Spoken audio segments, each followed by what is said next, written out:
Assalamualaikum warahmatullahi wabarakatuh. Perkenalkan, nama saya Muhammad Gus Salim, Sanbuk F231200072, program studi S1 Perencanaan Wilayah dan Kota, jurusan Arsitektur, Universitas Tadulako. Sekarang saya membuat video untuk memenuhi ulangan akhir semester, yaitu mata kuliah Perencanaan Lingkungan dan Kebencanaan. Tentu saja kalau kita berbicara tentang mata kuliah tersebut, manfaat yang kita dapatkan daripada mata kuliah ini, kita lebih mengetahui bagaimana kinerja daripada lingkungan tersebut.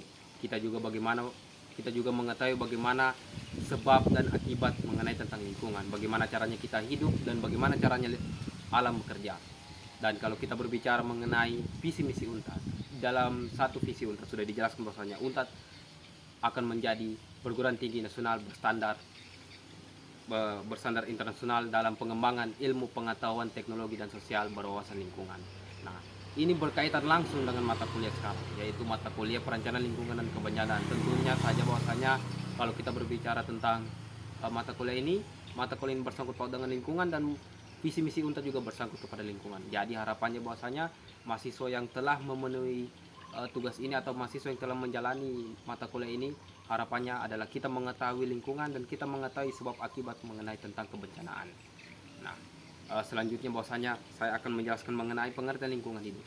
Pengertian lingkungan hidup sangat jelas bahwasanya lingkungan hidup adalah satu momen atau suatu tempat atau satu istilah yang dimana semuanya akan terjadi bertimbal balik antara kehidupan manusia, alam bekerja, dan bagaimana caranya tumbuhan, hewan, dan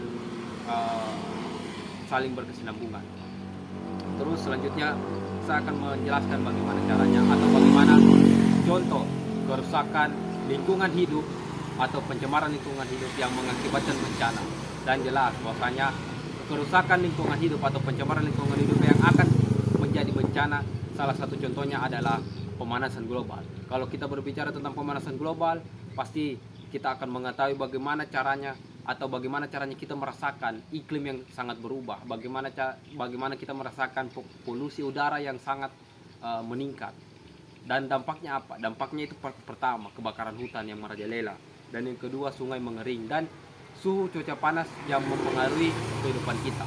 Selain itu, contoh selanjutnya adalah erosi pantai atau abrasi pantai, dimana kalau pada saat sekarang karena iklim berubah,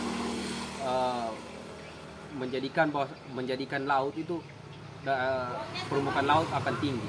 Nah, kita lihat saja pada saat terjadinya tsunami yang terjadi pada tanggal 28 September itu karena iklim berubah, dan itu juga disebabkan oleh alam. Nah, kalau kita berbicara tentang contoh kedua, yaitu mengenai bencana yang memicu pencemaran. Jelas, bencana yang memicu pencemaran yang pertama adalah gempa. Lihat, pada saat 28 September terjadi di Palu, banyak sekali limbah-limbah beton ataupun limbah-limbah yang menyebar di kota Palu, dan yang mengakibatkan bahwasanya kota Palu harus bangkit lebih daripada itu. Selain daripada itu, bencana yang mengakibatkan pencemaran lingkungan yang kedua juga adalah tsunami. Ketika air itu muncul atau ketika gelombang sangat tinggi dan menyapu seluruh permukaan yang ada, dan itu akan meninggalkan jejak atau itu akan meninggalkan dampak iklim atau dampak alam yang sangat-sangat besar. Selain daripada itu, longsor juga termasuk dalam contoh bencana yang akan mengakibatkan pencemaran. Kita tidak tahu pasti bahwasanya bagaimana caranya longsor itu bekerja. Kalau longsor itu terjadi, pasti akan ada jejak iklim atau jejak kerusakan yang kita lihat. Contoh saja kalau terjadi longsor di suatu permukiman, pasti akan kita lihat bahwasanya lingkungan tersebut akan rusak secara fisik.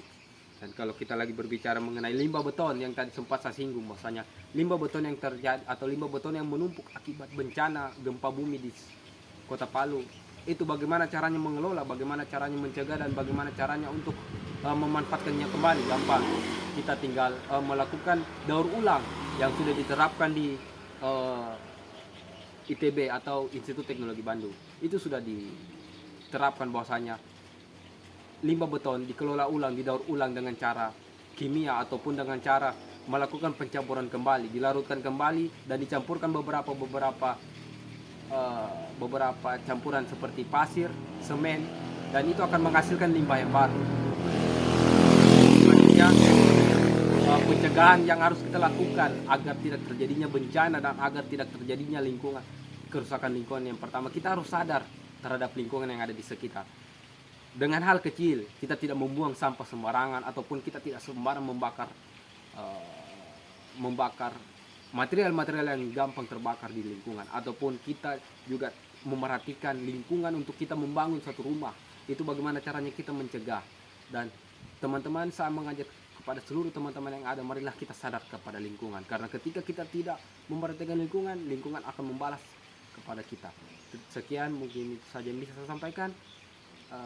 Adapun salah kata ataupun adapun salah kalimat dan tidak kejelasan daripada penjelasan saya mohon maaf. Assalamualaikum warahmatullahi wabarakatuh.